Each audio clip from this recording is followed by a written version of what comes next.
Have you ever found yourself in a situation where you want to talk to a client or you've called them for a meeting and then they immediately say, I'm not interested? Not interested. How do you handle that?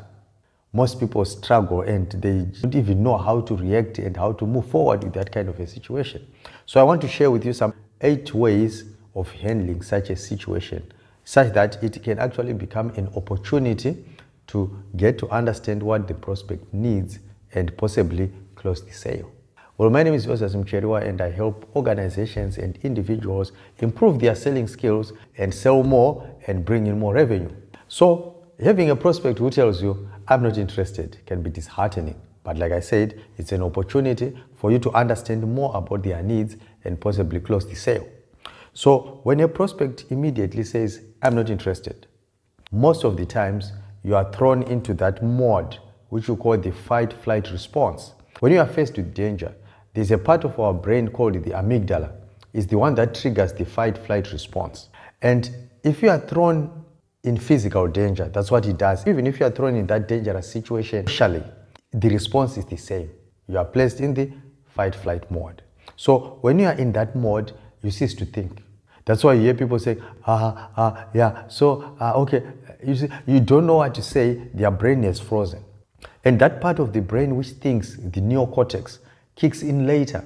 And that's why sometimes you get scared and you want to run away. Just after you kick in 1-2 steps, you look back and you realize, no, there's nothing to fear here. It's the neocortex that has come in, which analyzes the situation and tells you there's no danger here. So in the same vein, when a prospect says to you, I'm not interested, you need to find an anchor where you hold yourself back so that you'll be able to advance with the conversation forward. Because in order for you to close a sale, there is need for continued conversation with the prospect. So when they say, I'm not interested, they are like shutting down the doors for you to continue conversing. So you need to find a way to make sure that the conversation continues with the prospect. So how do you go about that? Those are the strategies that I want to share with you. Now, because the prospect has destabilized you, okay? You also need to destabilize them whilst you are finding a position to stand. So, number 1, when the prospect says, I'm not interested, you should respond by saying, well, I didn't expect you to be interested since you don't know about this product yet. The moment you say that, this prospect is now the one who has been destabilized. They're like, huh? They're not expecting that. Then you go ahead. Like others in your industry, you are interested in avoiding losses due to, then you state the problem that they might be facing.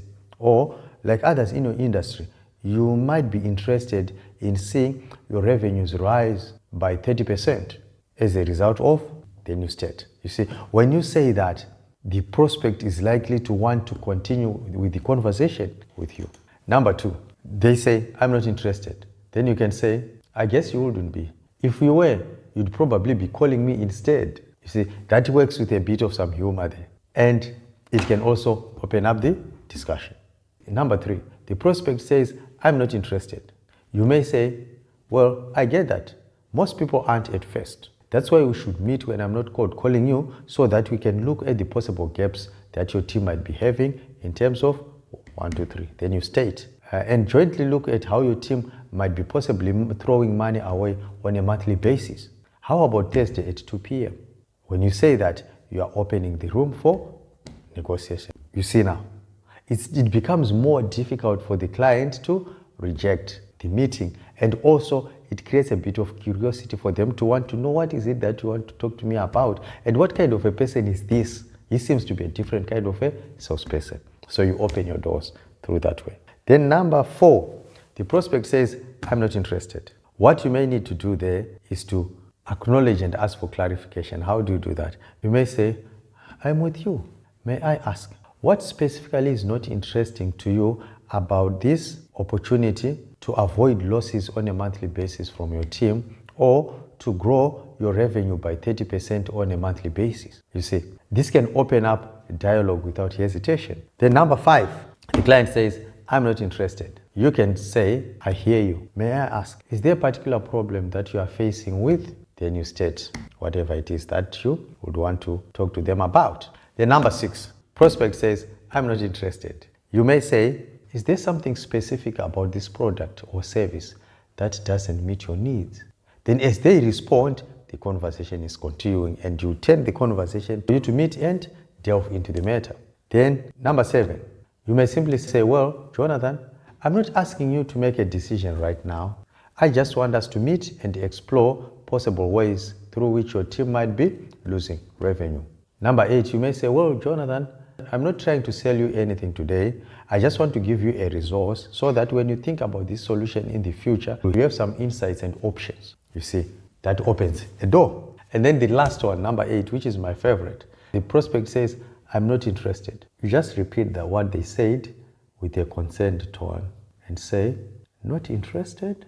Then hear what they say. Whatever they say, and hear what they say. And whatever they say, then you can go ahead and say, that's why we should meet and sit down and iron out these issues and explore these possibilities to ensure these problems do not continue. Or that's why we should meet and look at how your team might possibly be losing revenue. How is Thursday 2 p.m.? When you do that, you have managed to destabilize the prospect. And the most important thing is you have managed to let the conversation continue. And you know, if you're a salesperson, how people change as a result of continued conversation. So many people may try to block the conversation, but if you have a way of unfolding the conversation, you end up getting a completely different result from the first one that you got. And most of the times you even realize that the person you are talking to at first is a completely different person to the person that you are now talking with towards the end. So my advice to you is find ways of handling the I'm not interested objection. And when you effectively handle that objection, you end up getting some sales results. Well, if you have not subscribed to our channel, I would encourage you to subscribe to our YouTube channel and turn on the notification so that anytime we upload these educational videos, you will be notified.